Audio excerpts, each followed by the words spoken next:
kaum muslimin, kaum muslimat, al-hadirin wal hadirat wal musyahidin wal musyahidat, para jemaah yang hadir di adat tokoh masyarakat, hadirin hadirat yang dimuliakan Allah Subhanahu wa taala. Alhamdulillah, selesai hari tasyrik. Selesai ya? Ada yang di Mina lah. Alhamdulillah. Kita berdoa mudah-mudahan Allah menerima amal-amal saleh kita, mengampuni dosa-dosa dan kesalahan kita, khususnya para jemaah haji. Mudah-mudahan haji mereka mabrur dan amal mereka diberkahi dan balik ke negeri ini membawa kebaikan dan kebaikan. Salawat dan salam ke baginda Nabi alaihi salatu wassalam yang senantiasa mengajar kita untuk memulai majlis-majlis dengan memuja dan memuji Allah, kemudian bersalawat dan salam kepada Rasulullah sallallahu alaihi wasallam agar majlis kita barakah dan agar majlis kita majlis yang berpahala. Mudah-mudahan salawat yang sering kita ucapkan menambah cinta kita kepadanya semakin mendalam, dan di akhirat mudah-mudahan berbuah syafaat dari beliau insyaallah taala.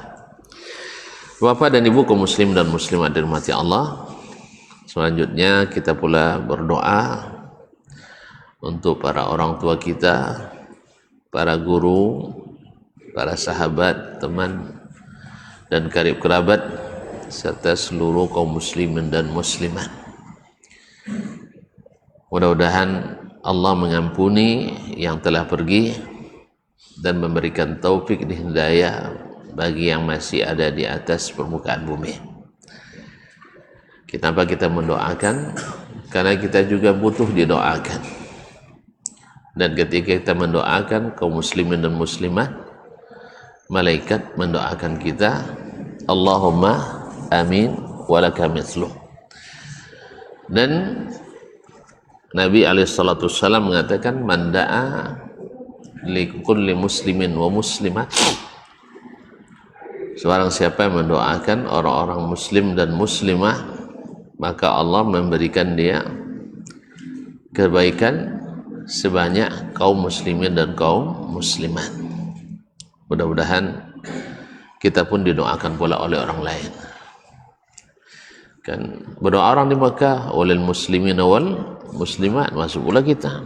Kita doakan pula dari sini oleh muslimina wal muslimat. Taib. La bi ayusha. Mulai ngaji dia. Nah. Yang pertama, hendak yang kedua ya. Patanglah ke apa? Tapi petang kunjungan ya, ayo pun tiba petang. Alhamdulillah, kembali kita sambung bersama Imam Ibn Abi Hatim Ar-Razi rahimahullah dalam kitab Adabus Syafi'i wa Manaqibuh. Adab dan kelebihan Imam Asy-Syafi'i rahimahullah. Masih dalam bab Marawa Ahmad bin Hanbalin an Syafi'i min al-athari wal masail, yaitu tentang masalah-masalah dan riwayat-riwayat athar yang diriwayatkan oleh Imam Asy-Syafi'i atau oleh Imam Ahmad dari Imam Asy-Syafi'i rahimahumullah, sampai pada alinea yang ke-105. Qala ar-rawi, perawi kitab ini mengatakan, akhbarana Abul Hasan, telah menceritakan kepada kami Abul Hasan, yaitu Ali bin Abdul Aziz ibn Mardak An-Nisaburi. Qala akhbarana Abu Muhammad, telah menceritakan kepada kami Abu Muhammad, yaitu Abdurrahman ibn Muhammad ibn Idris ibn Munzir Al-Handali, yang dikenal dengan Ibnu Abi Hatim Ar-Razi, sahibu at-tafsir. Qala haddatsana Salih ibn Ahmad ibn Hanbal, telah menceritakan kepada kami Salih bin Ahmad ibn Hanbal, itu anaknya Imam Ahmad bin Hanbal, itu Salih. Qala abi, dia berkata, bapakku mengatakan, wa dzukira an Atha, disebutkan dari Atha, yaitu Atha bin Abi Rabah.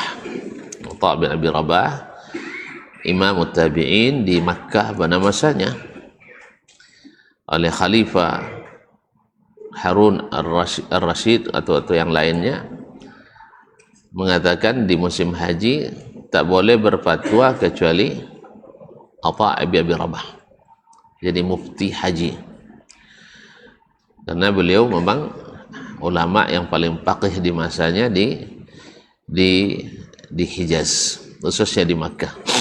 Qala adna waqtil haidhi yaumun, adna waqtil haidhi yaumun, waktu haid yang paling rendah, artinya paling sedikit, adalah satu hari. Adalah satu hari.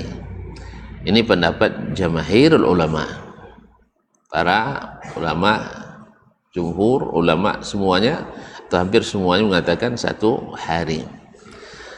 Ada yang mengatakan 3 hari, tapi yang paling masyhur adalah satu hari. Ini kalau dapat 1 hari ini beruntung orangnya, bukan bapaknya, ibunya. Tidak lama sekali menahan. Ya kan, kadang-kadang bawaan haid itu macam-macam, dan rata-rata ada rasa sakit, ada rasa sakitnya. Makanya ketika para ulama menjelaskan tentang al-qudra was sufra, yaitu cairan keruh atau cairan kuning sebelum haid itu termasuk haid atau bukan,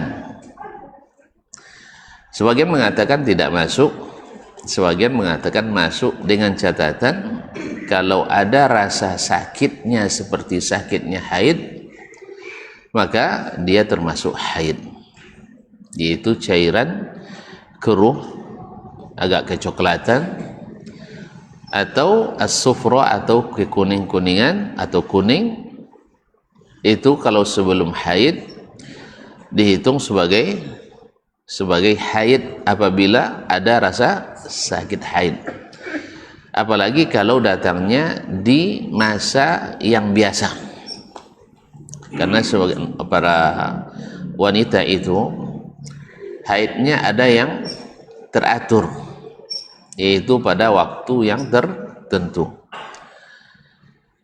dan ada pula yang membedakan haid dengan yang lainnya dengan membedakan sifat darah yang keluar, yaitu warna. Damul haid warnanya damun aswad yu'raf, yaitu darahnya agak kehitaman, tapi bukan hitam kayak kulit atau baju hitam, bukan, tapi darah yang kehitaman, karena dia darah yang memang Allah takdirkan bagi Bani Adam untuk selalu dikeluarkan setiap bulan. Setiap bulan harus dikeluarkan, kalau tidak jadi penyakit. Ya, kemudian untuk menyuburkan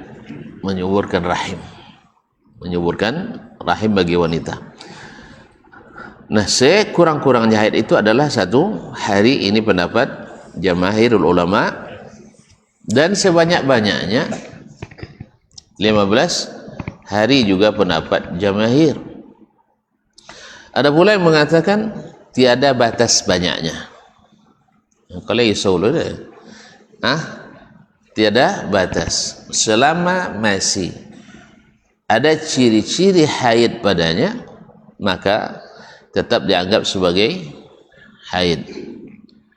Tapi ini bukan pendapat yang masyhur dari kalangan ulama. Yang jamaahir ulama mengatakan 2 pekan. Ada yang mengatakan tidak ada dalilnya, tetapi urfnya para wanita pada umumnya adalah 2 pekan. Sama dengan hamil. Hamil ada gak dalilnya 9 bulan? Hah? Wih. Dalil urf, kebiasaan. Kalau dalil syar'inya ada, Al-Quran mengatakan hamil 9 bulan? Hah? Atau hadis?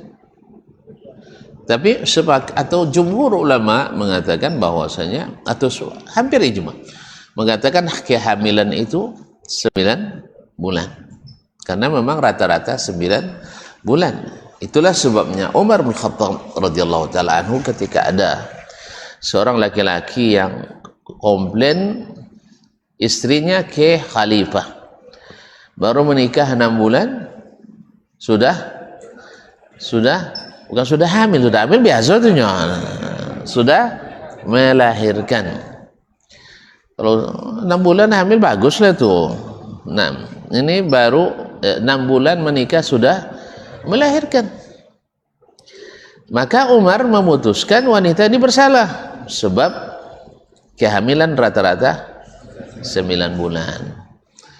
Lalu datang Ali bin Abi Thalib radhiyallahu taala menjelaskan kepadanya bahwa ada kehamilan yang kurang dari 9 bulan. Tapi bukan bunyi tekstualnya, tapi bunyi konteksnya, yaitu istinbat dari ayat-ayat tentang menyusui, tentang kehamilan. Allah menyebutkan wa hamluhu wa fisaluhu 30 syahra. Hamilnya artinya anak-anak itu dalam kandungan, wa fisaluhu dan berhenti menyusunya, kalau bahasa kita menyapihnya ya, berhenti menyusunya adalah 30 bulan. 30 bulan. Di ayat yang lain di surah Al-Baqarah dijelaskan bahwa menyusui itu paling maksimal adalah 24 bulan. 24 bulan itu masa menyusui. Sedangkan tadi Allah menggabungkan masa menyusui dengan masa hamil berapa? 30. Tinggal dikurangi. 30 kurang 24 berarti 6. Berarti kelahiran bayi di usia 6 bulan itu adalah terhitung normal, terhitung sah secara syar'i. Nah, kalau ada ntar baru isawat oleh kan, berarti ini kehamilan yang minimal. Artinya Umar membangun di atas urf, karena urf itu muhakkam, al-adatu muhakkama, bahwa adat itu menjadi hukum tetap, tapi dengan syarat adat itu tidak bertentangan dengan syariat. Ya, kalau ada bertentangan dengan syariat, maka syariat didahulukan. Ini kadang-kadang berdalil al-adatu muhakkamah. Iya betul, adat itu adalah muhakkamah, dijadikan hukum tetap selama tidak bertentangan dengan dalil syar'i. Misalnya adat istiadatnya kita bertemu dengan buya, cium tangan laki-laki maupun laki-laki maupun perempuan. Ini adalah tradisi bahwa menghormati orang-orang yang berilmu atau orang-orang yang dimuliakan. Jadi menghormati mereka dengan mencium tangan tanpa membedakan laki-laki dan perempuan. Khususnya di pesantren-pesantren dianggap aib bila santri dan santriwati tidak bersalaman dengan kiai. Tapi ternyata adat ini bertentangan dengan syariat. Maka yang perempuan ternyata haram disalami oleh kiai. Ada yang mencoba menghalalkannya dengan berbagai alasan. Satu, tidak ada syahwat. Tapi Walid telah membuktikan ada syahwat. Tambah kasus-kasus Walid-Walid lainnya. Ya Bang ya? Jadi adalah tidak bisa Ibu ya, kan tidak bisa. Syahwat itu dalam hati, tidak tahu kita. Makanya hukum hati itu Allah tahu, bukan kita, tapi hukum tidak berdasarkan niat tadi. Yang kedua, ada yang mengatakan Nabi pernah bersalaman atau ditenteng tangannya oleh seorang anak gadis katanya. Oh, tapi ayat ke hadis itu ya awak banyak masih suyu aja. Boleh lah, ado nampak kan. Rupanya kalimat jariyah dalam bahasa Arab, kalimat bahwa anna jariyatan min jawaril Madinah akhazat biyadi Rasulullah sallallahu alaihi wasallam, bahwa seorang jariyah, seorang anak perempuan, kalau diterjemahkan dengan gadis, tidak boleh langsung gadis saja, harus gadis kecil. Tapi kan tidak promosi gitu ya, dulu tempat makan gadis. Nah, gadis kecil. Mana gadis kecil? Yang belum balik. Kalau belum balik, jangankan disalami, gendong kan boleh kan? Tapi lah jelas dokek-dokek. Nah, artinya boleh karena belum balik. Lalu diartikan dengan seorang anak gadis. Nah, itu memegang tangan Nabi sallallahu alaihi wasallam, lalu mengajaknya berkeliling Madinah. Nabi alaihi salatu wasallam karena penyayangnya dia ikuti sampai anak itu puas dengan berjalan bersama Nabi alaihi salatu wasallam. Tapi kalimatnya jariyah, anak kecil, anak perempuan kecil. Kalau makna dari jariyah, as-sabiyyah fi muqtabali umriha, yaitu seorang anak perempuan kecil yang akan menanjak remaja. Artinya sebelum qabla bulughiha, sebelum dia balik. Nanti kalau sudah balik baru naik peringkat menjadi al-mar'atu, yaitu seorang perempuan. Nah, baik, kembali ke masalah ini. Qala rahimahullah an ata adna waqtil haidhi yaumun. Sekurang-kurangnya waktu haid itu adalah 1 hari. Dan banyaknya di sini tidak sebutkan, tapi urf pada umumnya paling banyak adalah 2 pekan. Walaupun tidak ada secara syar'i hadis membatasi itu tidak, atau Al-Quran membatasi juga tidak.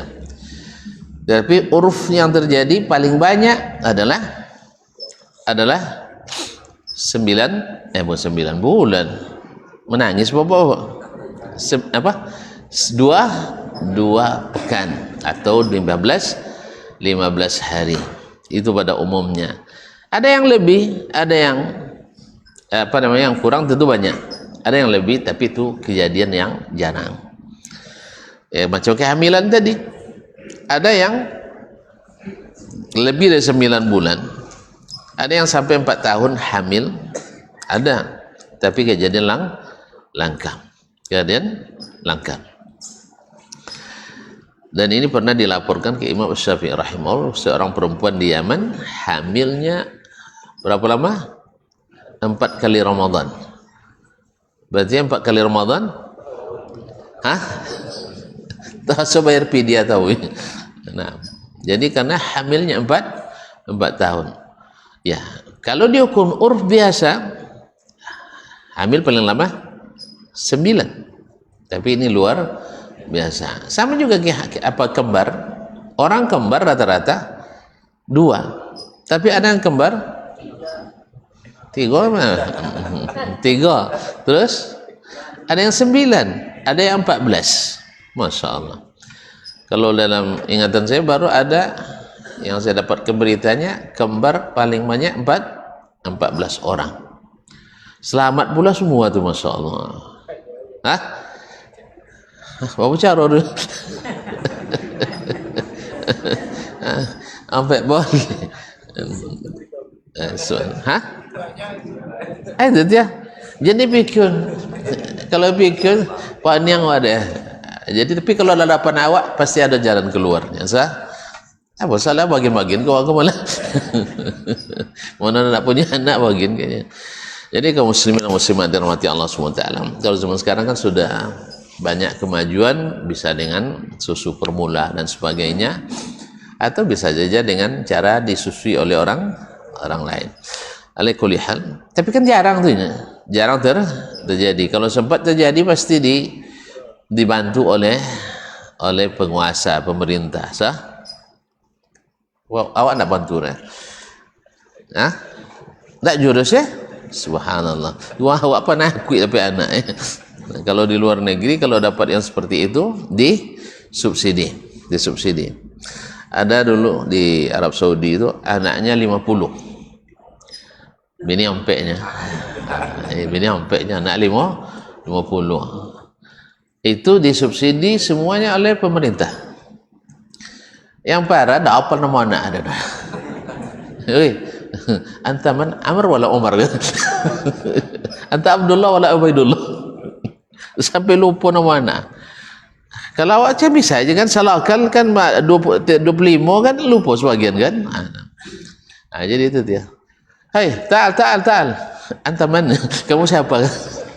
Nah. Subhanallah. Anaknya 50. Masya Allah, tabarakallah.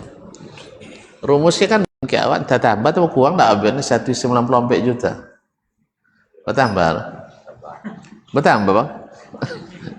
194 juta. Tapi miskin, tak di bawah garis kemiskinan ya. Miskin. Allah musta'an. Nyawa nak matur zaki awak. Coba serahkan pada Allah Subhanahu wa ta'ala. Syaratnya beriman dan bertakwa, ikuti yang dia suruh. Semuanya, iya semuanya. Tentu saja yang kita sanggupi. Seperti tadi. Kan takwi nongol syariat Islam kan takwi kebanyakan.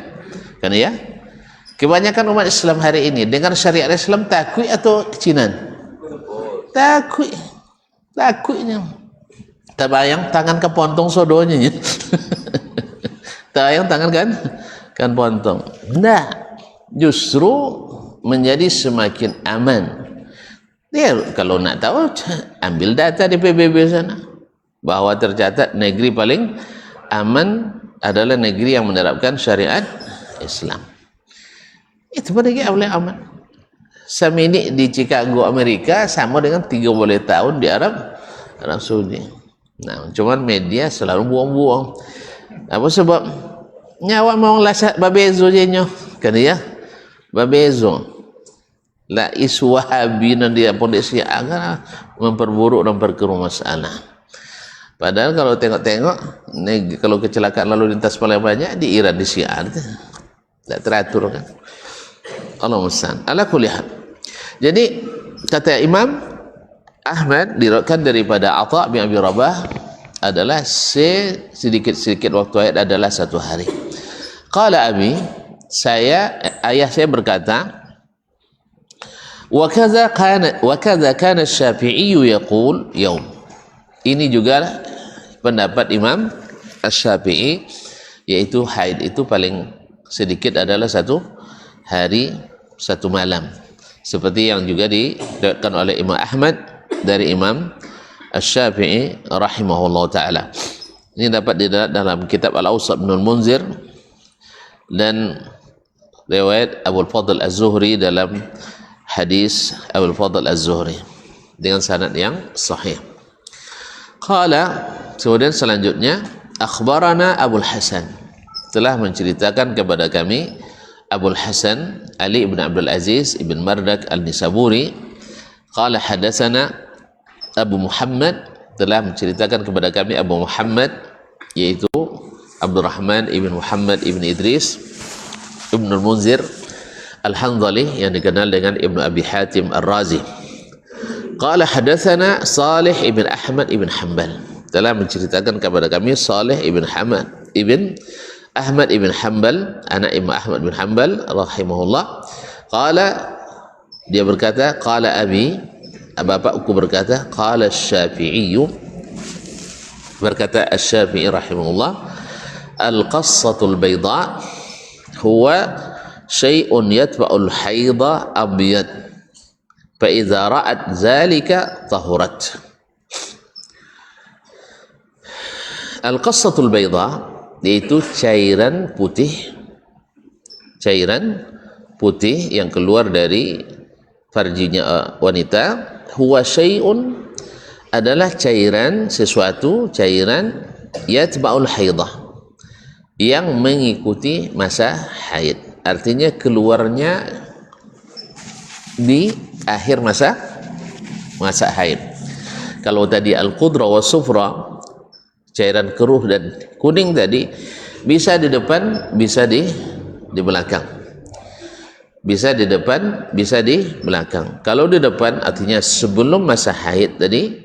Kalau ada ciri khas atau ciri haid, pertama ciri haid itu tadi rasa sakit atau di waktu yang biasa, maka itu terhitung haid. Tapi kalau tidak ada rasa sakit, apalagi juga bukan di waktu yang biasa, maka tidak terhitung haid. Itu hanya muqaddimah, itu pengantar haid. Tapi kalau ada rasa sakit seperti haid, maka dia terhitung haid, dengan catatan jaraknya tidak jauh, 2 hari, sehari sebelum masa haid atau turunnya darah. Tapi kalau seminggu belum jarak, dah haid dulu, ya. Makanya dengan syarat jaraknya tidak jauh. Tapi kalau tidak ada rasa sakit, maka itu hanya muqaddimah. Atau datang di akhir haid, setelah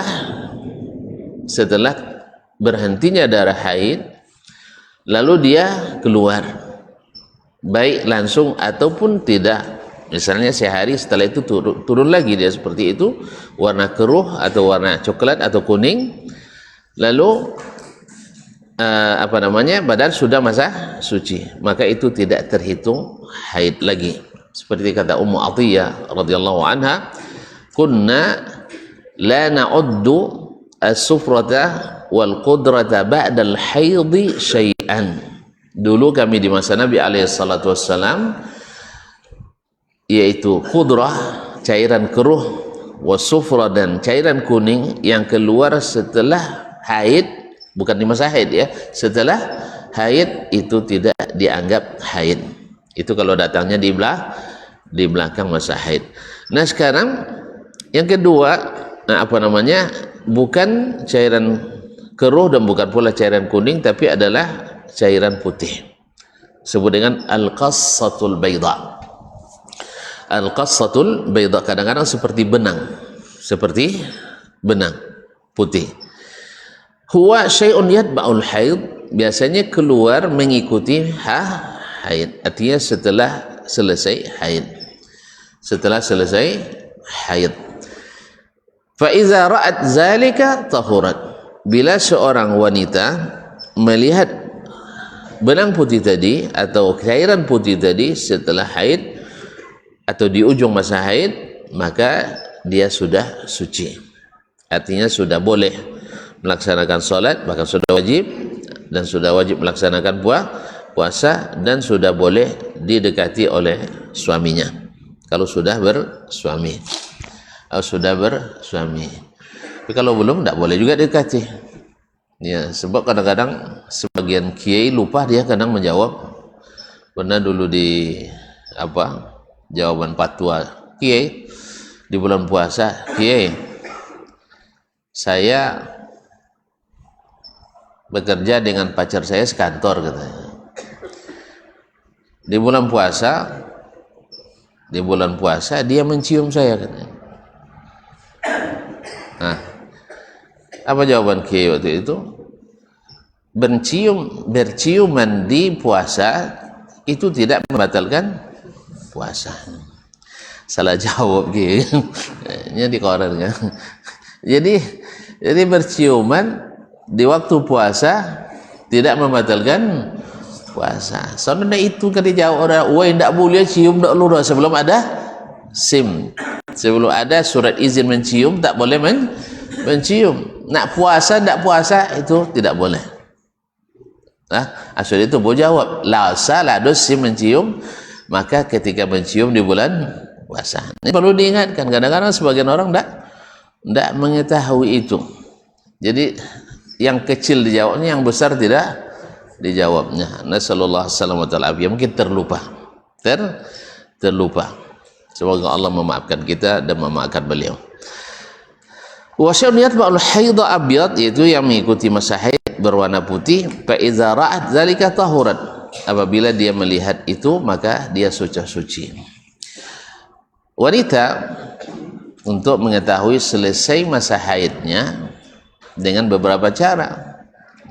Yang umumnya adalah dua, salah satunya adalah berhenti keluarnya darah.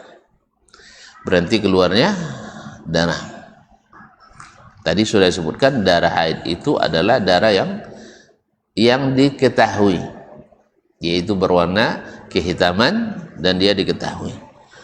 Atau dengan melihat al-qassatul bayda, itu cairan putih tadi, atau melihat cairan putih.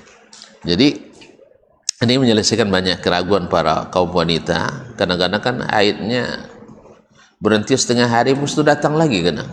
Nah, belum berakhir kalau memang belum terlihat al-qassatul bayda, atau belum berhenti total darahnya keluar. Kadang berhenti setengah hari, nanti siangnya dia keluar lagi, atau malamnya keluar lagi. Maka kalau memang kebiasaannya seperti itu, maka dia tunggu al-qassatul bayda tadi. Dan ini juga bukan syarat, karena tidak semua wanita memiliki tanda ini. Tidak semua wanita melihat al-qassatu al-bayda. Tidak semua wanita melihat tanda cairan putih itu, atau tidak semua wanita mengeluarkan cairan putih di akhir masa haidnya. Makanya diambil cara yang kedua, yaitu terhentinya atau berhentinya darah keluar. Baik, kaum muslimin dan muslimat dirahmati Allah Subhanahu wa taala, barangkali sudah selesai masalah ini. Kemudian masuk waktu? Belum. Alhamdulillah. Qala rahimahullah, masih juga masalah fikih yang diriwayatkan oleh Imam Ahmad dari Imam Asy-Syafi'i rahmatullahi alaih. Qala akhbarana Abul Hasan, telah menceritakan kepada kami Abul Hasan, yaitu Ali bin Abdul Aziz ibn Mardak An-Nisaburi. Qala haddatsana Salih ibn Ahmad ibn Hanbal, dan telah menceritakan kepada kami Salih ibn Ahmad ibn Hanbal. Di sini wallahu alam mungkin gugur sanadnya, karena biasanya diriwayatkan tadi dari Abu Muhammad seperti yang diingatkan oleh muhaqqiq, bahwa kalimat Abu Muhammad, hadatsana Abu Muhammad, tidak disebutkan dalam catatan atau dalam manuskrip aslinya. Jadi kalau ada sebagian yang tidak berpengalaman dengan makhtutat manuskrip, kadang-kadang perubahan ini dianggapnya yang tukang cetak yang merubah. Ya, seperti yang sering kita dengar, orang Wahabi suka merubah kitab al-ulama. Padahal kitab itu diriwayatkan dengan sanad oleh para ulama, termasuk Asy'ariyah sendiri, dengan riwayat seperti yang dicetak itu. Cuman kayak gitulah, iza sa'a fi'lul mar'i sa'ad dhununuhu. Kalau orang itu kalau sudah buruk perangainya, buruk pula dugaannya. Kalau biasa mau berubah, sangka orang lain juga sama. Nasallallahu alaihi afiyah. Nah, itu perlu diingatkan, bukan merubah, kadang-kadang makhtutatnya sendiri atau manuskrip aslinya yang memang keadaannya seperti itu. Tuan-tuan sendiri kaum muslimin dan muslimat yang dirahmati Allah, ya kita sekarang belajar, lalu dengar dari syekh kita atau dari ustadz kita, sebagian menulis misalnya kalimat itu jamak, plural, sebagian menulis mufrad. Itu yang dalam pendengarannya, minannya minas sunnati, lalu tertulis oleh sebagian seperti yang disebut oleh syekh minas sunnah, tapi sebagian menyebutkan minas sunan. Antara sunnah dengan sunan beda? Enggak. Antara yadun dengan aidi, tangan dengan beberapa tangan, beda? Nah, jadi bisa saja itu terjadi karena murid-murid yang kadang-kadang mendengarkan beda dengan yang lain. Itulah pentingnya dulu muqabalatu an-nusakh, yaitu naskah-naskah yang ditulis ulang itu dengan tangan mesti dimuqabalah dengan syekh. Makanya naskah yang muqabalah biasanya ditandai dengan lingkaran ada titik di tengah, itu sudah muqabalah. Ya, bagi yang tahu ilmu manuskrip, ilmu apa istilahnya, filologi dalam bahasa kita, ilmu tahqiq al-makhtutat, itu akan paham.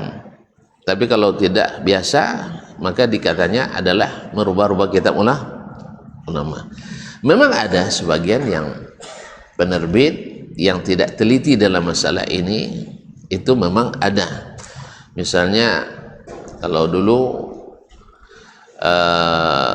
sering jadi kacika ada kami di Fakultas Hadis, kalau pencetaknya Darul Kutubul Ilmiyah, kutubuha ghairu ilmiyah. Darul Kutubul Ilmiyah, kitabnya ghairul ilmiyah, karena memang rata-rata cetakannya tidak ditahqiq. Yang kedua, kejar tayang, sebab kitab itu laku di pasaran, kalau lambek cetak doang, awang laku awati tidak, akhirnya dicetak secepat mungkin, sehingga memang sering terjadi banyak kesalahan cetak. Itu memang itu kesalahan, tapi tidak semua percetakan yang bermetode seperti itu. Ada yang teliti, menghadirkan tim-tim yang memang berkompeten di bidangnya, dan mereka sudah berusaha semaksimal mungkin. Tapi yang namanya pekerjaan anak manusia tentu tak luput dari salah. Makanya daripada mengatakan orang merubah-rubah kitab, barangkali lebih baik kita teliti kembali kepada manuskrip asli atau riwayat para ulama yang menukil dari kitab yang sama, lalu kita bandingkan, buat muqaranah. Nah, kalau ternyata memang salah, kita luruskan. Karena mustahil lah kalau memang seorang ulama sengaja untuk memalsukan kitab, itu kan dusta. Daripada kita menuduh ulama berdusta, lebih baik kita mengatakan mungkin dia salah. Andai sengaja dia dusta, salah juga dia, karena mungkin semangat dakwanya berlebihan kan? Karena memang berlebihan dalam segala sesuatu itu tak dibolehkan. Berlebihan walaupun dalam kebenaran tak dibolehkan. Artinya untuk mendukung kebenaran lalu berbuat kebatilan di dalam, tidak boleh. Harus juga dengan cara yang benar, dengan cara yang benar. Wallahu musta'an. Baik, silakan azan dulu ya.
أشهد أن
La haula wala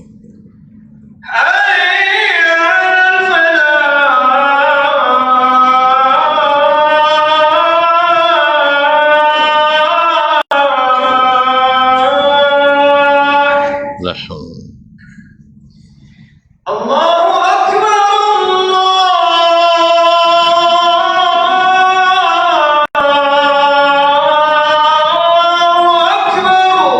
Allahu Akbar. Allahu Akbar. La ilaha illallah.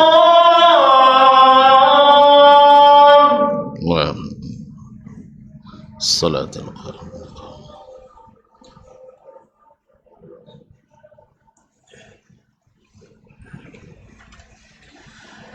Baik, ma'asyiral kiram yang dirahmati Allah SWT, kita lanjutkan dan kita sebutkan dari sisi sanad. Jadi ada yang gugur dari makhtutatnya dan mungkin ini kelalaian penulis. Kemudian qala hadatsana Salih ibn Ahmad ibn Hanbal, telah menceritakan kepada kami Salih ibn Ahmad ibn Hanbal. Qala sa'altu abi an talaqis sakran, saya bertanya kepada bapakku tentang hukum talak orang yang mabuk. Orang mabuk, apakah talaknya jatuh atau tidak? Jatuh atau tidak? Apa aja? Jatuh atau tidak? Hah? Apa dia mabuk? Iya, jatuh atau tidak? Faqala fihi iltibas. Ayah menjawab, ini masalah membingungkan atau apa namanya, terjadi, maksudnya ikhtilaf, terjadi ikhtilaf di antara para ulama dalam masalah ini. Karena jumhur ulama mengatakan tidak jatuh. Tidak jatuh. Alasan mereka karena dia sedang hilang akal. Orang yang hilang akal, maka seluruh muamalahnya tidak dianggap sah. Kalau dia jual belinya tidak sah, dia hibahkan tidak sah. Misal sedang mabuk kan, disedot kamu masuk dua, masuk bini kali, sah? Kan tidak sah dah kan? Hah? Kan tidak sah dah? Atau diwasiatkan semua miliknya oleh di waktu mabuk, maka tidak sah. Jadi oleh sebab itu kaum muslimin dan muslimat dirahmati Allah SWT, tapi sebagian dan apa namanya, ini yang mengatakan talaknya tidak sah, itu diriwayatkan dari Utsman bin Affan radhiyallahu taala anhu. Sedangkan jumhur, pada umumnya jumhur ulama dalam hal ini, tentu jumhur maksudnya ulama mazhab yang empat, mereka mengatakan tetap jatuh. Seperti yang disebutkan ini, kana Syafi'iyyu yaqul as-sakranu laysa bimarfu'in anhu al-qalam. Sebab orang mabuk tidak termasuk yang tidak dituliskan dosanya. Termasuk apa namanya? Tidak termasuk yang dimaafkan. Kan Nabi katakan yurfa'u al-qalamu an thalath, angkat atau tidak dituliskan dosa dari 3 orang. Anin naimi, hatta, dari orang tidur, hatta yastayqiz, sampai dia bangun. Wa anil majnuni hatta yufiq, orang gila sampai sehat, waras. Wa anil, apa namanya lagi? Wa anil as-sabi hatta yablugh, dari anak kecil sampai dia balik, hatta yaqil. Nah sekarang apakah dia dinisbatkan atau dikiaskan kepada orang yang tidak berakal, yaitu orang gila kan tidak berakal, sah? Orang tidur? Oh la. Ndak mau sabit ndak bakal di. Iya, orang tidur. Bahkan ndak main akalnya. Makanya kalau ada nak garanti kan sabit dia buaya awak, lolok je kau jangan lalunya. Nanti kan ndak bakal. Tidur. Nah, sekarang orang gila, orang mabuk, dia berakal atau tidak? Ndak berakal. Tapi Imam Syafi'i mengatakan demikian juga, mengatakan dia ndak bisa dimasukkan. Apa sebab? Sebab orang gila itu bukan karena tindakannya, bukan karena kehendaknya. Jelas? Orang gila hilang akalnya bukan atas kehendaknya. Jelas? Orang mabuk atas kehendaknya. Ada orang sengaja gila? Kan tak ada sengaja mabuk? Banyak. Nah, kadang nak lebar agak badan tu boh mabuk. Le dapat ngerata uang. Kan ya? Nah. Oleh sebab itu, maka dia diiqab atas niatnya tadi, karena dia kan sendiri yang menghendaki mabuk itu. Maka sekarang talak tetap jatuh karena dia yang menghilangkan akalnya tadi, bukan karena dari Allah Subhanahu wa taala, tapi dia sendiri yang telah menghilangkan akalnya, maka dibalas tetap diiqab, tetap dibalas. Taib. Kata Imam Syafi'i, wal majnunu qad rufi'a anhu al-qalam. Orang gila memang diangkat qalam, atau diangkat pena, tidak dituliskan. Sedangkan orang mabuk itu dituliskan. Nah, jumhur mengatakan orang mabuk tidak jatuh talaknya. Apa sebab? Hilang akalnya. Tapi terbalik saya, jumhur mengatakan tetap jatuh talaknya. Berarti Imam Syafi'i, Imam Malik, dan juga Imam Ahmad sepertinya juga mendukung pendapat gurunya ini. Seperti dalam Al-Mughni lebih detail disebutkan. Karena apa? Karena mereka ingin menghukum dia dengan perbuatannya yang mabuk itu. Beda dengan yang lain. Jadi tidak bisa diqiyaskan. Tetapi Utsman bin Affan radhiyallahu taala melihat dari sisi, kalau perbuatannya itu bermudarat bagi orang lain,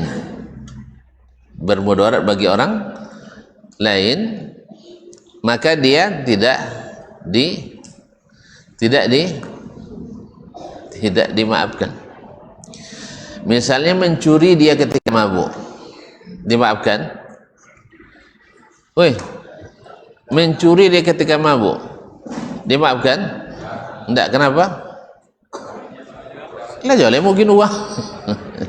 Sah? Berzina dia ketika mabuk, zina tidak merugikan orang? Buntung lah bayu lo lenyanya, tidak merugikan? Kan merugikan? Tidak merugikan tuh? Tidak merugikan orang lain, sebab akan menempelkan aib yang tak bisa hilang. Kalau zina itu walaupun orang sudah tobat, aibnya tidak hilang. Kan ya? Uang kapiu masuk Islam, tidak bisa beda orang kapiu dulu, tidak ada. Kan ya? Uang mencilok, tobat, tidak jadi pergi doang dah. Kan ya? Tapi kalau berzina, kalau berzina, deh cucu cicin tidak beda tuh orang melakukan, tak bisa beda doang.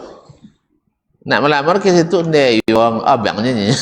Nah, telah abangnya buka lah. Apa ni anya? Jenleh. Nah, jenleh. Kan ya? Padahal lah taubat tu. Lah taubat. Jadi itu. Jadi merugikan bagi orang lain. Makanya seluruh amalannya yang bermudarat bagi orang lain atau membunuh ketika mabuk, dia tetap dikisas. Tetap dikisas. Tapi kalau perbuatan itu merugi orang lain, yang tidak merugikan dia dan merugikan orang lain, seperti tolak tadi, ini tidak ada andil orang ini, makanya apakah dijatuhkan tolak atau tidak, atau dijaga hak orang lain ini, apa maksudnya? Ini sekarang menjatuhkan tolak. Kalau diterima atau dijatuhkan tolaknya tadi, ada yang rugi tidak dengan dijatuhkan itu? Tidak. Nambah laki, hilang laki itu tidak rugi tu. Ya tuan sanang, tuan jatuh tolak ya. Non bayar, hilang ayah. Ini kalau lah cahaya ya jawab. Woi, siapa ni urus anak? Tak duli nak ngaji, tak duli nak gila. Apalagi lah bini lo lah. Kan ya? Makanya ke kota impak awak tu kau don sabui jenak yatim je buat anak piah. Woi, pengurus. Jin cik anak yatim je buat gay. Anak piah. Piah tu parai dia anak piah tu pun anak yatim ke awak lah. Kan ya? Indak. Nan piatu tak kena dulin, nan yatim banyak dulin. Kan ya? Jadi termasuk hukum piatu ki ayah cai ndak dulin. Ndak dulin anak. Jadi merugikan kalau dijatuhkan talak itu. Maka dari sisi ini Utsman melihat kalau dilaksanakan hukum terhadapnya membawa kerugian bagi orang lain, maka hukum itu tidak dilakukan. Jelas? Seperti tadi, inyo dihibahkan denya haroto kono ketu mabuk. Ada rugi tak? Ya masai. Kalau misalnya apa mana kan jadi contoh ya? Siapa sih jadi contoh? Inyo punya 5 buah rumah. Ampek motor. Kabul lah ya. Tu mabuk lah. Dalam mabuk tadi buat surat wasiat dia atau surat hibah. Seluruh kebun, seluruh rumah, seluruh mobil saya hibahkan kepada Dr. Dasman. Baik. Kalau minyak pendapat Utsman bin Affan, kalau diputuskan sahnya hukum yang dilakukan ketika mabuk tadi menyebabkan kerugian bagi orang lain, maka itu tidak disahkan. Kalau tadi ada rugi tak? Tak ada rugi loh. Lah rugi sodoh. Pertama ini rugi lah joleh kan? Bininya rugi. Sebabnya bini dapat, kalau matinya dapat 1/8 kalau ada anak. Kalau tak dapat 1/4. Kalau ampek motor, sacik motor dapat dia 5 emas. Siap 1/4. Berapa macam? Tengok umar dulu ya. Atau kabun 80 hektar lah. Jadi, berarti merugikan orang lain dengan menghukum dia. Dengan menerima, dengan mensahkan muamalah yang dia lakukan ketika mabuk tadi. Oleh sebab itu maka Utsman mengatakan kalau diterapkan hukum baginya merugikan orang lain selain dirinya, maka tidak disahkan. Bawa ke tolak tadi. Tolak tadi ada yang dirugikan. Kalau dijatuhkan tolak orang yang orang apa tadi? Orang mabuk tadi. Ada yang dirugikan? Tak ada. Kan jadi yang sawit lah. Nan bini leilang laki. Ini dah lah sanang cik laki dulu sama yang cik bini tak je sanang dah. Sanang cik bini pak. Ceritanya kini cik semalam tu nikah lainnya kan. Banyak orang nancak pada kaunya. Sudah itulah 10 tahun doa aku laku lah. Kan ya bang? Ya, makanya jangan sana-sana melapor. Nanti itu aja. Itu na bang ni jangan lah nak orang ya kategorinya. Lah nak yo naik kata maganya. Sudah letangi gigi lo jadi dua melamar lah. Jadi tidak mudah. Makanya ketika dijatuhkan talak merugikan istrinya, merugikan anak-anaknya.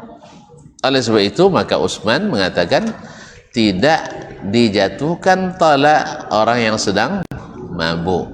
Alasannya apa? Karena tidak dalam keadaan sadar. Taib.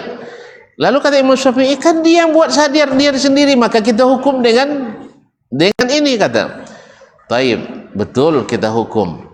Tapi dosanya kan ada hukumannya. Kalau orang mabuk apa hukumannya? Hah? Boleh lihat? Orang mabuk apa hukumannya? Dicambuk 50 kali. Kali ya? Dicambuk 50 kali kan sudah ada hukumannya. Kemudian disuruh bertobat. Kalau dia nak bertobat, berdosa di sisi Allah SWT. Jangan ditambah lagi. Nampak tuh? Jadi Utsman melihat, dan yang sependapat dengan beliau, termasuk juga qaul dari Imam Ahmad rahimahullah, bahwa orang mabuk menjatuhkan talak tidak disahkan talaknya. Sebab apa? Karena merugikan orang lain. Tapi kalau dia berzina, sekarang misalnya dihukum atau tidak? Dihukum. Membunuh dihukum atau tidak? Dihukum. Mencuri dihukum atau tidak? Dihukum. Karena kadang-kadang orang dengan mabuk itu mencuri, dengan mabuk itu berzina, dengan mabuk itu berjudi dan sebagainya, maka tetap dihukum. Tapi kalau hukumannya tadi bukan merugikan dia tapi merugikan orang lain, maka tidak dilaksanakan. Termasuk talak ini, termasuk hibah, termasuk wasiat, termasuk jual beli. Ya kadang-kadang orang tengah mabuk, harga motor misalnya 1 juta, jual 20 juta nah. Ada rugi tak? Tak ada rugi? Clear aja. Ini nambalin anak, piti anak pakai tangan lo bayu. Allah musta'an. Jadi kaum muslimin dan muslimat, jadi kalau Imam Syafi'i melihat dari sisi siapa yang, karena dia yang menyebabkan hilang akalnya, maka dia tetap dihukum. Tapi kalau Utsman melihat dari sisi hak orang lain yang akibat dari perbuatannya, maka dia tidak jatuhkan talak orang yang sedang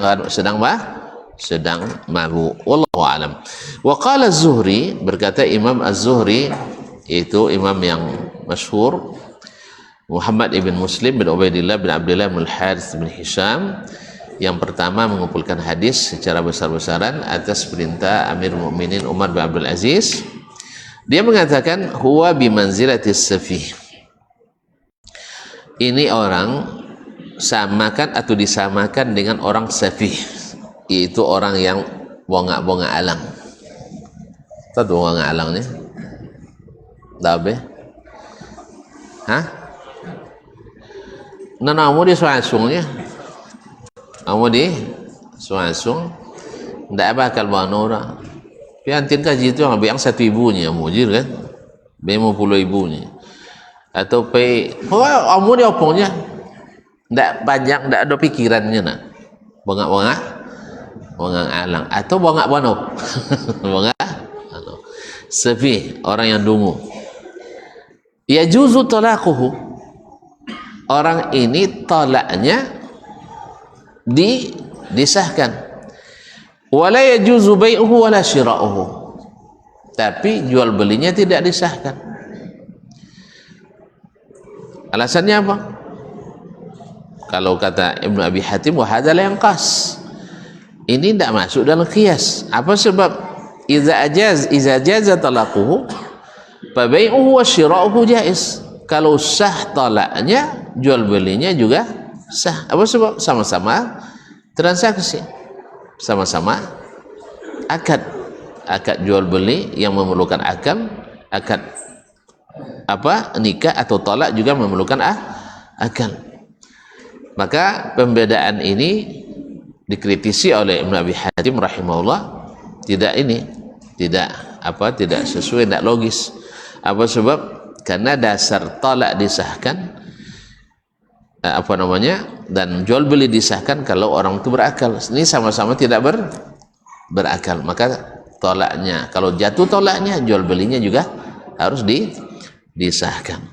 Tapi kalau yang disebutkan oleh Utsman tadi dan yang mendukung mazhab beliau adalah bahwa menjaga hak orang lain yang tidak ada kait mengait dengan pekerjaan mabuknya tadi, kecuali mau samonya mabuk, dia anak mabuknya bini mabuk aja, itu jatuh talak.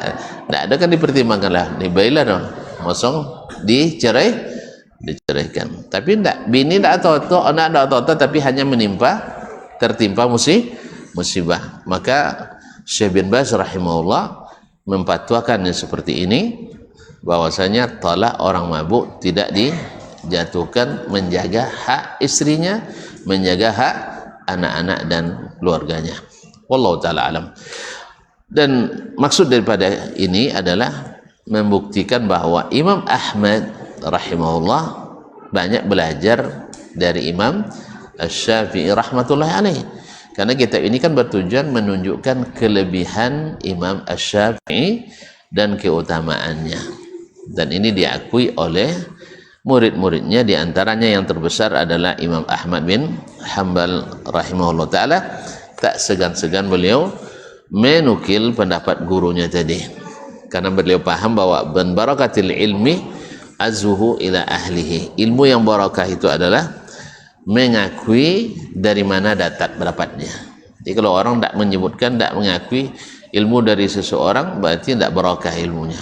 Oleh sebab itu, supaya berkah ilmu kita sampaikan ini ilmu saya dapatkan dari guru si Fulan dan si Alan. Wallahu ta'ala alam.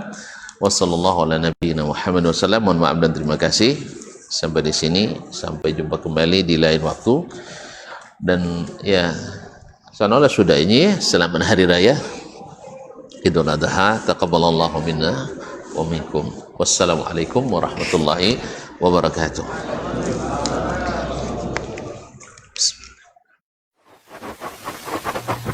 Barometer amal kita saleh tak salehnya di salat kita. Bila salat kita ikhlas dan sesuai dengan sunnah Nabi SAW, maka insya Allah amalan yang lain mengikuti.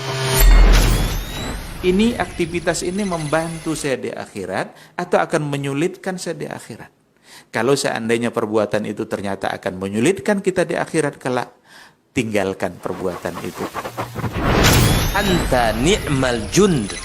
Kamu adalah sebaik-baik prajurit. Coba lihat. Kamu adalah sebaik-baik prajurit. Maka tujuannya adalah menghancurkan kehidupan rumah tangga.